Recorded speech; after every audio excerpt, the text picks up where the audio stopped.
to Legal Talk. I am Robiin Bond, the host of your show where we break down the complex world of the law and make it work for you. Today is going to be a really fun show. We're going to talk about real estate law and the world of house flipping. If you've been watching HGTV, like I know I do and many people do, you've probably been thinking, I could do that, or I'd like to do that. It looks like so much fun, right? And you're not alone.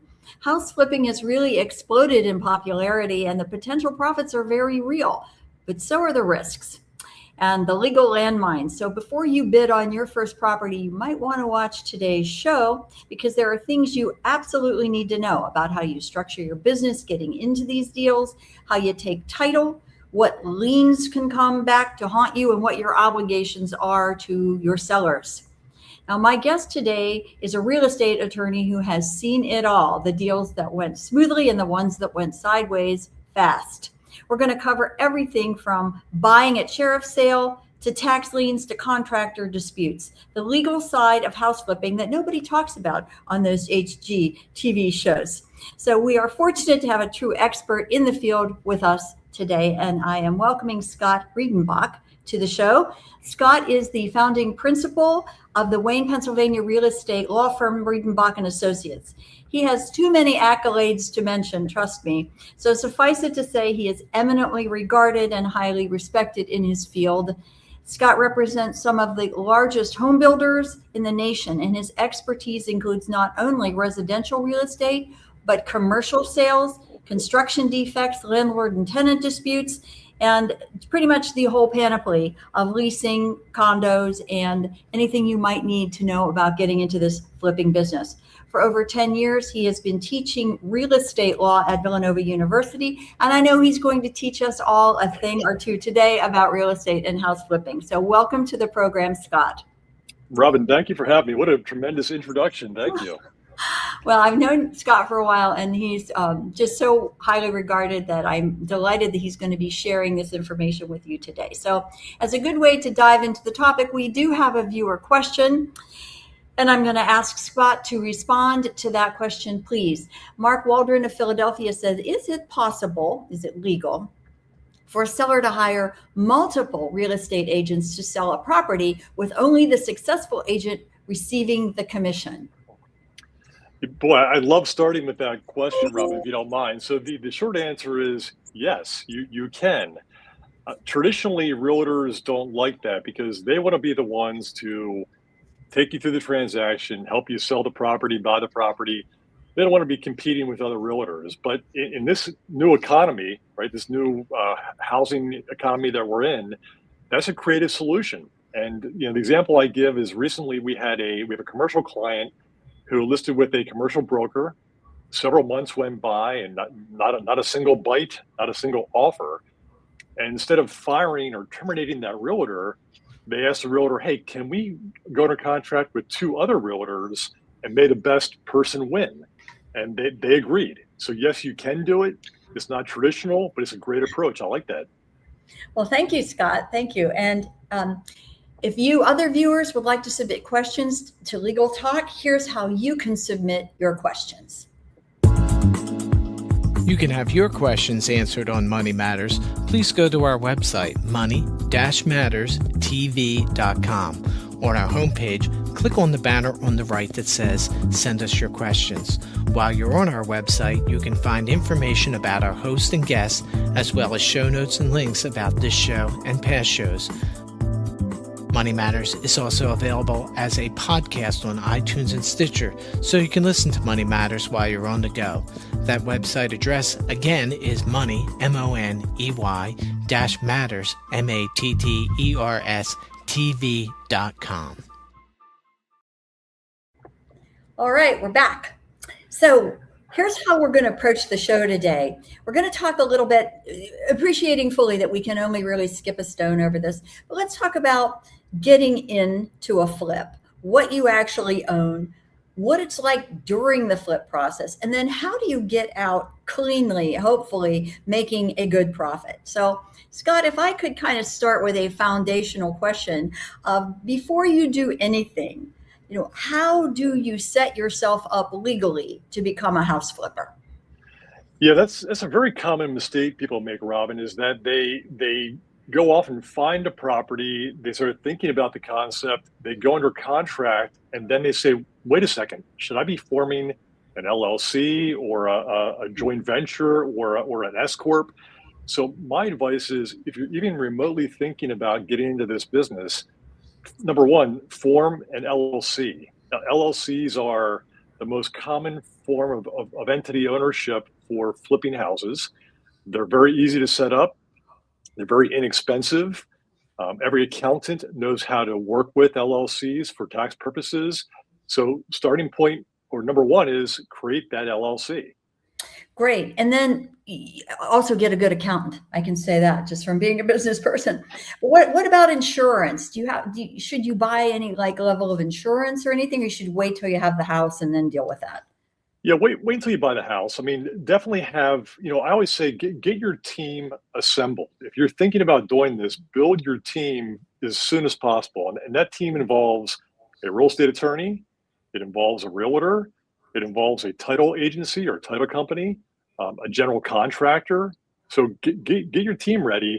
And that way, when you find that property, you hit the ground running and you're not playing catch up. Great advice. Great advice.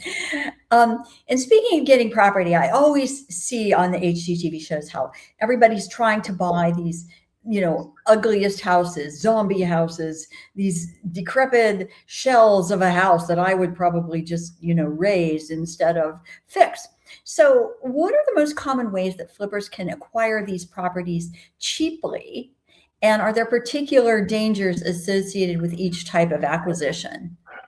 Yeah, that's really the key, because you can definitely make a profit flipping houses. I think the national average is 20 to 30% gross profit per flip is the national average, but the net profit is often much lower for reasons I'll talk about in a moment.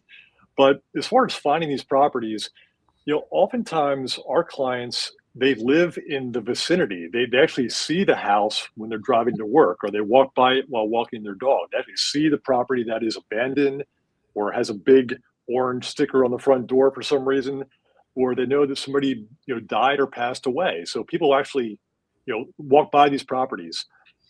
But in addition to that, there are sheriff sales. I think everyone's heard of that. There's a sheriff sale process, which I'll explain more later. And there's also just kind of knowing people in the industry. So knowing realtors, knowing attorneys, people from church. You get these things in various ways. But I'd say if you check the sheriff sale listings, walk around your neighborhood, you'll probably find a lot of good options nearby.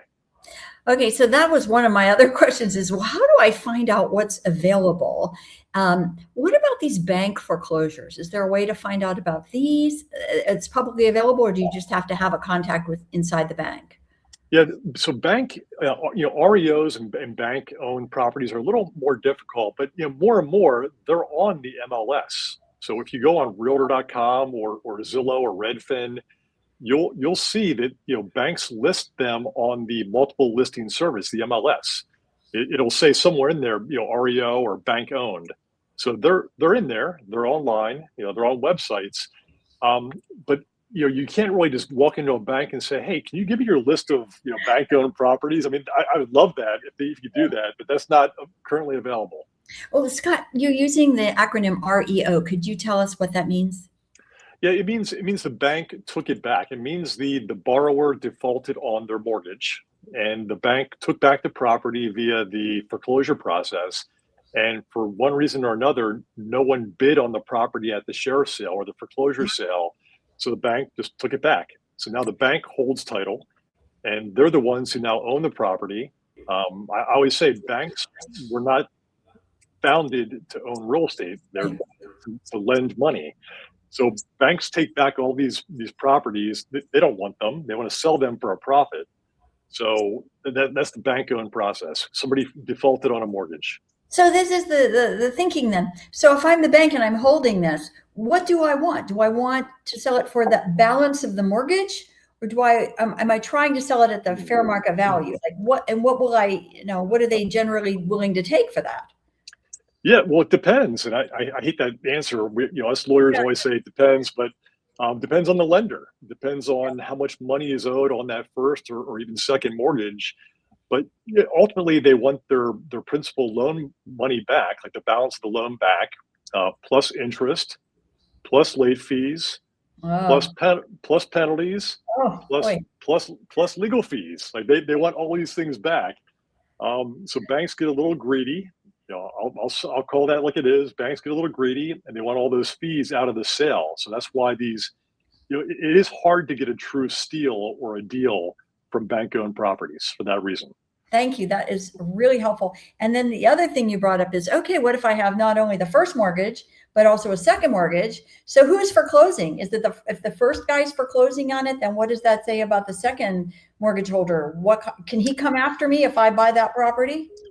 Yeah. So oftentimes you have a senior lien and a junior lien, or first mortgage, second mortgage, and one of them might be in good standing, but one is in default. So if that happens, a junior creditor or junior lien holder can start the foreclosure process over the senior lender. These liens don't go away. I think the important part for your audience to know is that when you are buying a house to flip, you have to make sure it's not encumbered or heavily encumbered by all these different liens, including mechanics liens, school tax bills, etc., because they can run with the land. Sometimes they don't get divested or satisfied from the foreclosure process. So the worst thing that could happen is you buy a property that has liens that are now your liens. That's exactly right. So I'm always thinking, okay, well, I'll get a title search. I'll pay a title insurance company and make that a condition of, my purchase. But, what if that doesn't come up? Do these things come up, or what title problems might I have inherited here? And how can I clear them up? Yeah, that's a great question, Robin. So the good news is, with a title search being performed or a title bring down, you will discover, or should discover, almost all of these liens, because they're to be valid. A valid lien, it has to be recorded against the property. So the good part is, if you do your due diligence on any property, you can identify these problems, these liens in particular, because again, there's no guarantee that these all go away when you buy the property, because some liens run with the land, not with the person who sold the property. Yeah, and I would imagine tax liens too are something that can blindside buyers. But if these are filed, then you're saying they should come up in the title search, correct?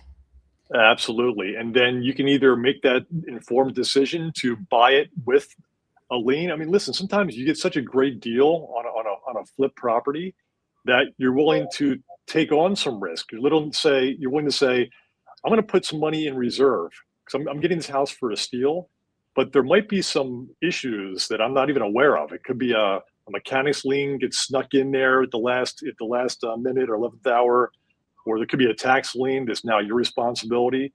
So really savvy flippers do have a little bit of a reserve fund set aside for those contingencies that do arise on occasion. Thank you, because I want you to make everybody watching this a savvy flipper, not a sad flipper.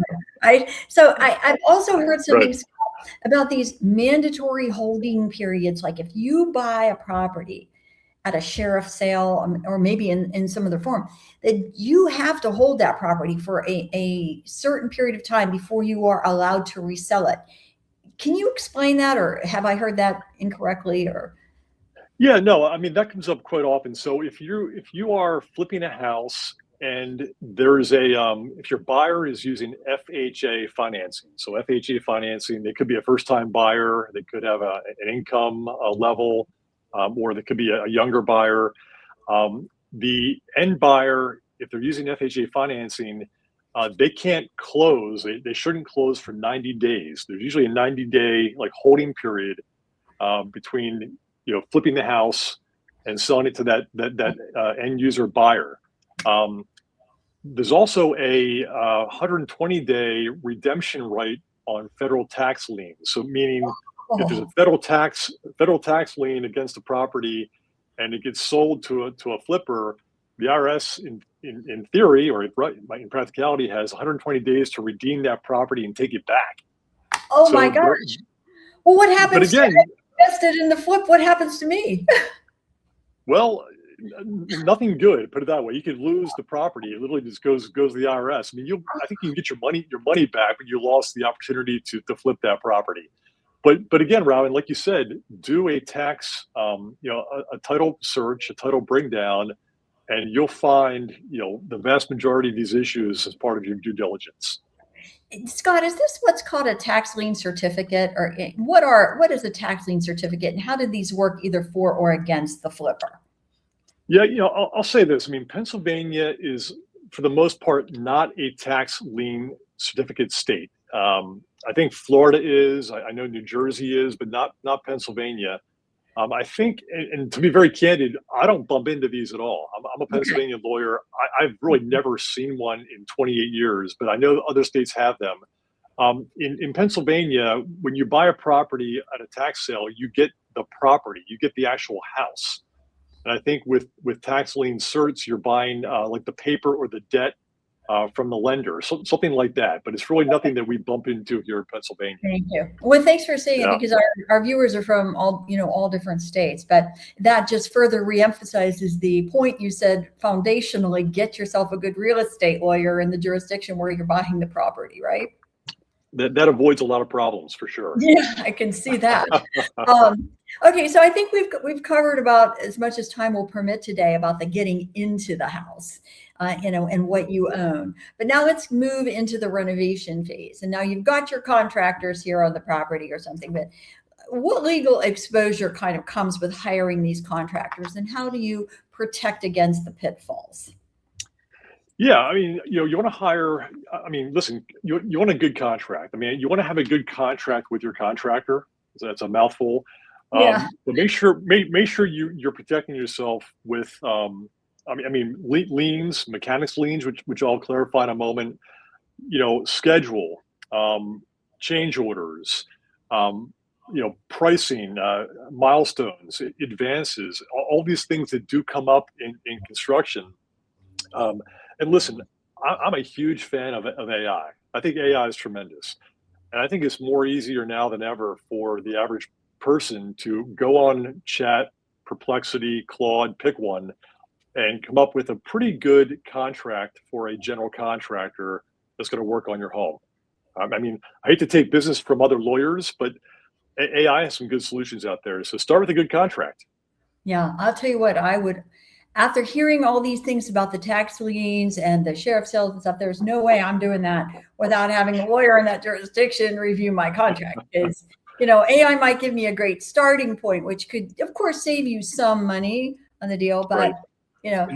The other thing I think about too is the role of your general contractor. Isn't that the person who's supposed to know all the good tradespeople and bring in the good tradespeople and oversee them to make sure that they aren't, using a 2x4 when they need a 4x4. They're actually putting in what they're supposed to be putting in? Yeah, exactly. A good GC has good trades and good subs, and they're the ones that really quarterback the process. But that being said, if you want to really maximize your profit in flipping, a lot of really successful flippers on the mom and pop side, not the institutional side, do their own work. They're doing their own. They might have their realtor license, so they don't need a realtor.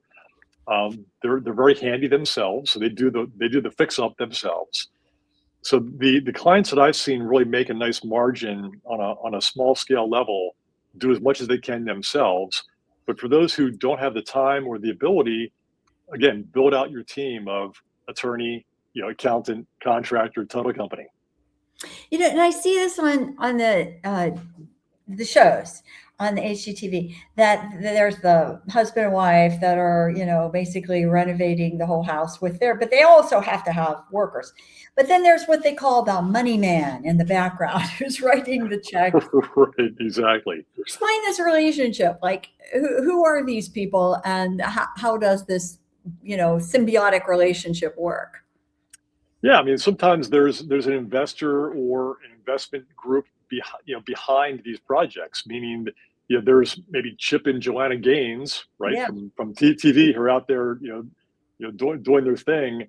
But there's a financial, person or company that's funding them. It could be private equity, it could be venture capital, it could be a family office is actually writing the checks. So the Chip and Joanna Gaines of the world might just be the project managers or the face of the project, but not actually funding the project. Yeah. Does that make sense? Yeah. And then is it split? Or I guess the split could be anything, right? It could be 60-40, 50-50, who knows, right? Yes, whatever they come up with. I mean, there are so many different permutations of those arrangements. But yeah, I mean, I think there could be a flat fee being paid to the manager. There could be a percentage of profit. All those fun things. But you can get very creative, and especially if you're all friendly. I know a lot of these smaller arrangements are between good friends, college roommates, co-workers that get together and do these projects. So they can be a lot of fun, but just be sure to document it carefully, because inevitably things can go wrong. Oh yeah, they sure can. And then you're very grateful for the documents that you have. And speaking of documents, one of the things that often goes wrong is they come in and say, oh my gosh, this whole thing has to be torn out because we didn't get a permit, or it's not built according to code. So buildings, permits, and code compliance, I mean, what kind of things do you need these for? Is it vary by county? Is it an expensive and long process? And what happens if I do this work and then it wasn't properly permitted? What happens? Boy, I'd like to linger on this just a little longer, because that's a great question. So in Pennsylvania, we have the Uniform Construction Code. So we have a statute that is black and white, is very easy to follow, and it's pretty much this: anything that is structural, mechanical, electrical, or plumbing, MEP, mechanical, electrical, plumbing, requires a permit under the code. Cosmetic work, paint, flooring, cabinetry, does not require a permit. So that's the starting point. Look at the code and say, okay, do I need a permit? Yes or no? The timeline varies. I mean, it varies by township. Here in Tredyffrin Township or Radnor Township or Lower Merion, here in Pennsylvania, it could be 1 week, it could be 3 weeks if they're backed up. It's not that long. And the price varies based on the value of what you're doing. So it's a couple dollars, it's a couple weeks, but listen, if you don't pull permits and you do unpermitted work as a flipper, that is highly dangerous, because more often than not, that buyer comes in and the township does an inspection. Most townships in this area, give use and occupancy or COs, saying, yep, you can close. And if they go in and find unpermitted work, it's either a cease work order issued, everybody's drop your hammer, stop working, or it's a fine, or it has to be ripped out and removed. Oh, see, that's what would be so expensive. Yeah. So that's the real cost of doing unpermitted work is you either lose your buyer, because the buyer does a home inspection before they close and they discover the unpermitted work. What our firm does is we check all the permits. We pull permits on the property for our buying client to make sure that everything matches up. Okay, there's a sunroom added. Where's the permit? Maybe a deck was added. Where's the permit? And if there's no permit, that's a red flag for our buyer as part of their due diligence. Wow, that's really good. Something. And I once put in an offer on a property in Florida that you'd say how different this is, and I was conditioned on being able to put a pool in. And the realtor said, oh yeah, you can put a pool in, you can put a pool in. Well, I found out it was going to take like 160 days to get a permit approved. And 3 different pool contractors showed up and said, you can't put a pool on this property because you have to have so much arable land. And I mean, all these things and setbacks from the sidewalk, things I had no idea about. So to me, it's just like super important that you know about these permits and these code compliance things actually before you even go into it, I think. And, very, very much. Yeah. And Scott, like you kind of started to transition into the sales process and what you have to legally tell the buyer of the flipped house in terms of the permits and things like that. Are there other things that you as the flipper must, legally have to disclose to the seller of or the buyer of the house? Yes. So in Pennsylvania, like most states, we have what's called a real estate seller disclosure law or disclosure act, which requires a seller to fill out this form. It's 6 or 7 pages long, very detailed, about everything that you know about that property, and then you give it to your buyer. Most states have something very similar. Now, here's one of the more common myths that I hear from flippers. I never lived there. Like, I don't know what's in the property. I don't have to disclose. But that's wrong. There is no, but there is no exception under that statute, under that act for flippers. There's no I never lived there exception under the Real Estate Seller Disclosure Act. So, and to the contrary, Robin, flippers are under a higher duty. They have a higher duty to disclose because they actually opened up the walls. They actually looked under the car. They looked more carefully than the average homeowner. So their duty to disclose is even heightened. It's not diminished or reduced. So when a flipper sells a property in most states, they have to disclose what they know. What the material defects are with the property, material conditions must be disclosed. And if they don't, like most states, we have a fraud, unfair trade practice consumer protection law in Pennsylvania. It's also a federal law that they can be charged with fraud if the buyer something wasn't disclosed to the buyer that was material. That can be a fraud claim brought by the buyer against the flipper for not disclosing something very important. Thank you so much, Scott. I could talk to you for another hour on this. It was just fantastic, and thank you so much for making time and joining us today. We've really covered a lot of ground. Entity structure, share of sales, tax liens, bank foreclosures, permits, disclosures, disputes. Thank you so much. I hope you'll join us next month for Law Talk, where we're going to dive into a really hot topic on immigration law. We hear about this all the time in the news. We're going to look at what the process looks like to legally become a U.S. citizen. So please be sure to join us in May for Law Talk. Thank you for joining us today.